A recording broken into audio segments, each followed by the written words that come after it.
Calciomercato Napoli, contatti per il talento del Bologna. I numeri. Napoli su Beukema, il Bologna fa il prezzo.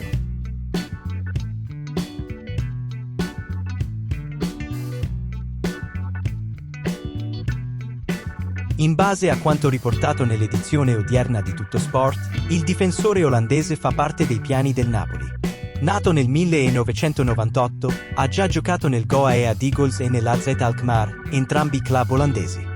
Oltre alle sue robuste abilità fisiche, nel corso degli anni Beukema ha dimostrato di avere un buon istinto per i gol, con il suo gol che ha aperto la partita contro il Lecce. Nonostante sia arrivato in Emilia-Romagna quest'estate per 7,5 milioni di euro più 500.000 euro in bonus, il suo valore di mercato attuale supera notevolmente quella somma. Secondo quanto riportato dal giornale, per strapparlo al club saputo ora sarebbe necessario investire 3 volte di più rispetto a quanto fatto a luglio, arrivando a circa 20 milioni di euro. Il Torino ha anche cercato di acquistarlo quest'estate, prima dell'attacco decisivo del Bologna.